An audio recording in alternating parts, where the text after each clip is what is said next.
አንዲት ሴት የልጇን አባት ገላ ሳሎኗ ውስጥ ቀብራ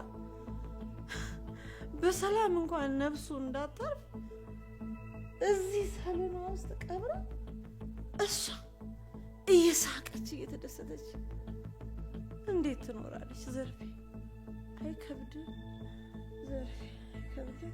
ይኸውልሽ እቴ እኔ ይህንን እምልሽ አንቺን ለማጽናናት አይደለም። እኔም ሆንኩ ሌላ ሴት አንቺ ያደረግሽውን ውሳኔ ነው ልናደርግ የምንችለው።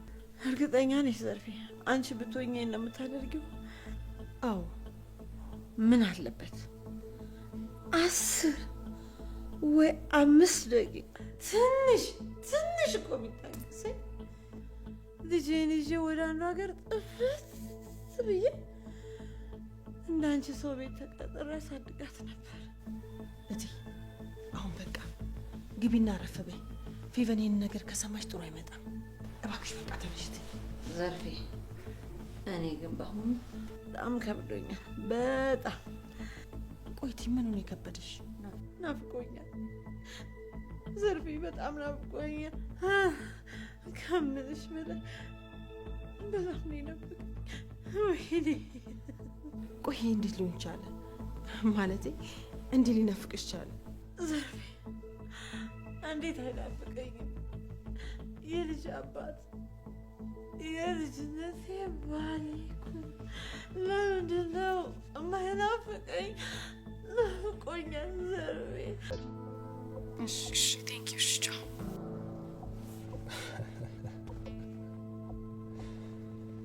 እስኪ ይሄ ብልጠትሽ ምን ደረጃ እንደሚያደርስሽ አብረን እናያለን። በቀላሉ እንደዚህ መስመር ውስጥ እገባለሁ ብዬ አላሰብኩም ነበር። አንተ ግን በደንብ አድርገህ ነገሮችን እያስተካከልካቸው ነው።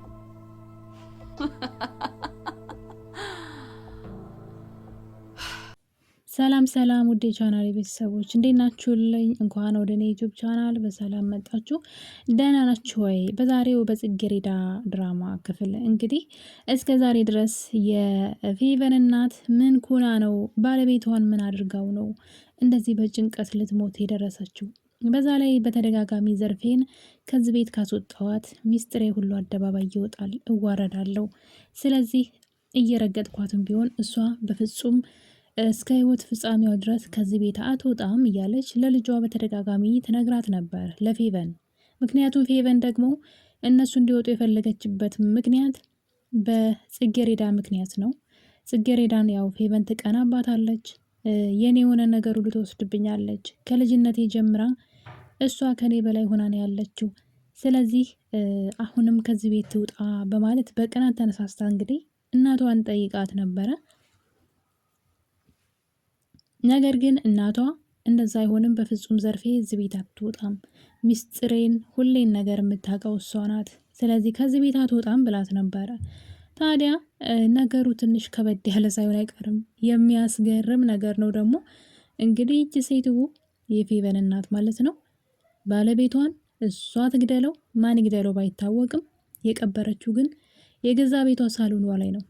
ሲረገጡ ሲራመዱት የሚውሉት ሳሎን ላይ ነው የቀበረችው። እና እንግዲህ እስከዛሬ ድረስ ልጄን ሚስጥር ካወቀች ያልቅልኛን እያለች ሁሌ በልቅሶና በፍርሃት ነው የምትኖረው። በጣም ያላት ሀብታም ሴት ነች፣ ግን አንድም ቀን ደስተኛ ሆና አይተናት አናውቅም። ሁል ጊዜ ተሳቃና ልጄ የሰማሽ ጊዜ ወዮልኝ እያለች በፍርሃት ነው የምናያት። ፌቨን እንግዲህ ይህን ጉዷን አታውቅም። ነገር ግን አንድ ቀን የፌቨን እናትና ወይዘሮ ዘርፌ አንድ ሚስጥር ሲያወሩ ታዳምጣቸዋለች። ይህን ሚስጥር በፍጹም ፌቨን መስማት የለባትም እየተባባሉ ሲያወሩ ፌቨን ተደብቃ ይህን ወሬ ተሰማና ምንድነው የተደበቀው ሚስጥር ብላ እንግዲህ እናቷን ስታፋጥጣት እያየን ነበረ። እናትየዋም እንግዲህ ቤቱ የነሱ እንዳልሆነና አባትሽ ሲሞት ለወንድሙ አስተላልፎ ልትበስሙ ነው የሞተው፣ ለዛ እንግዲህ እኔ ውክልና ስላለኝ ለማስመለስ እያወራን ነው በማለት ወሬውን አስቀይሳለች።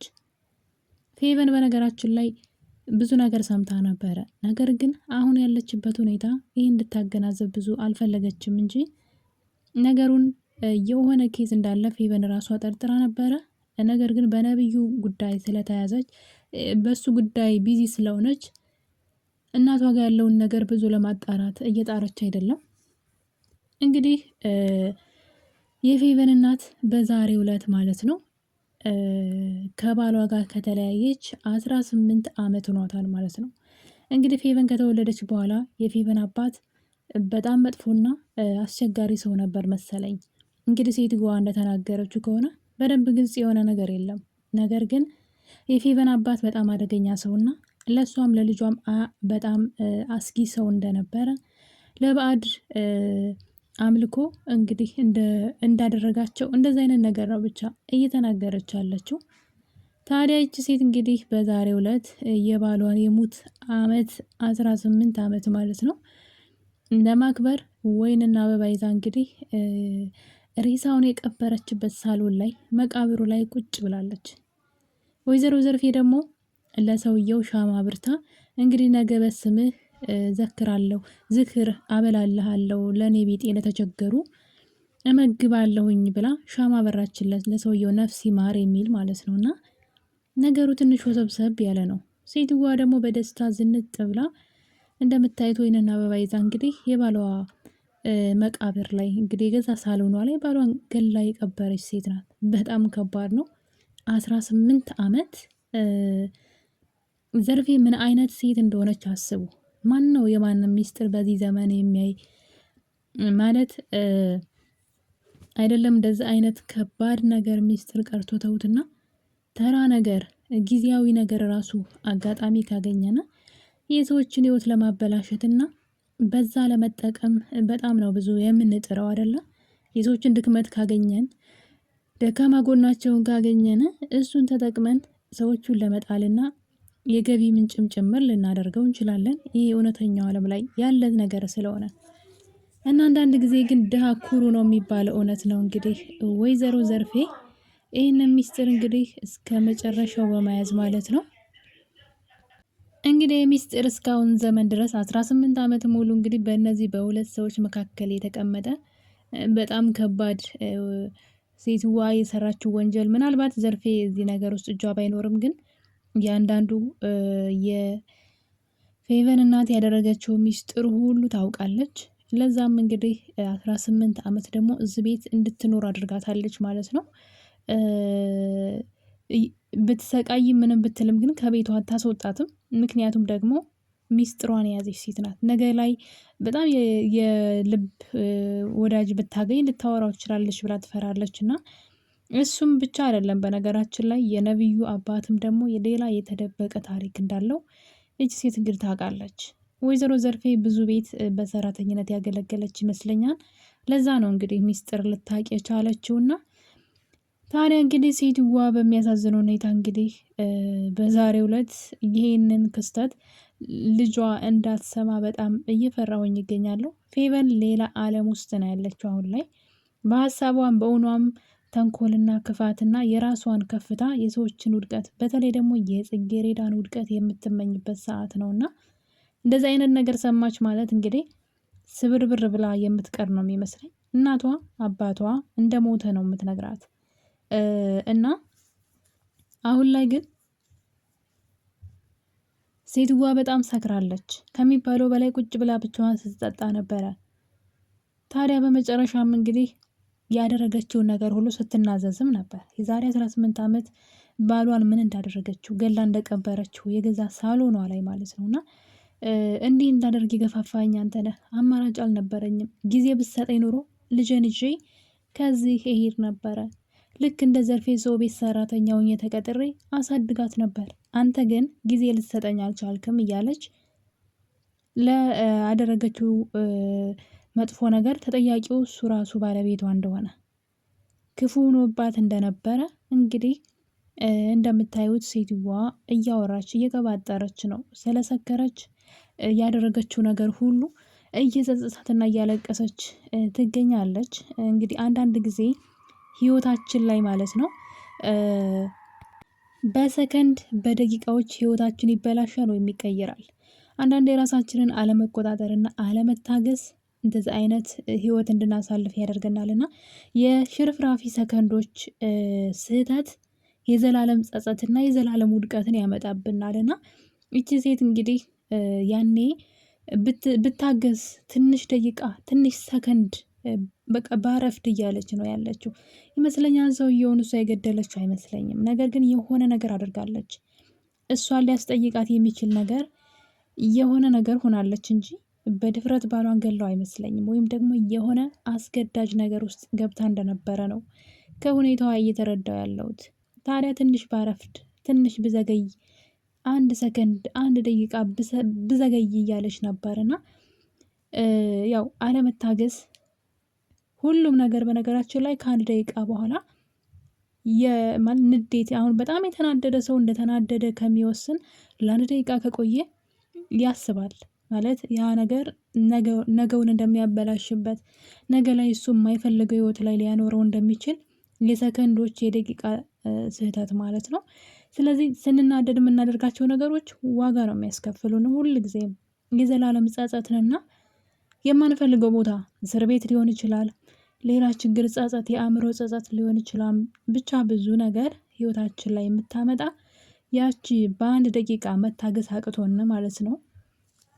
ተበድለን ሊሆን ይችላል፣ ብዙ ነገር ሁነን ሊሆን ይችላል። እኛ ተጎድተን እኮ ነው፣ ግን አለመታገሳችን ግን ዋጋ ያስከፍለናል። ምክንያቱም ነገሩን ካደረግነው በኋላ ከደቂቃዎች በኋላ ምን ኩኘ ነው ስለምንል ማለት ነው። እና ሰው ሲናደድ ምንን ማድረግ እንዳለበት አያቅም። ለዛም ትዕግስተኛ ሰዎች እንግዲህ እንደዚህ አይነት ፈተናዎችን በቀላሉ ያልፋሉ። ለምን ቀላሉን ሁላችሁ ሳይሆን በቃ ትዕግስታቸው ራሳቸውን ስለሚቆጣጠሩ ያችን 1 ደቂቃ ካለፉ ማሰብ ይጀምራሉ።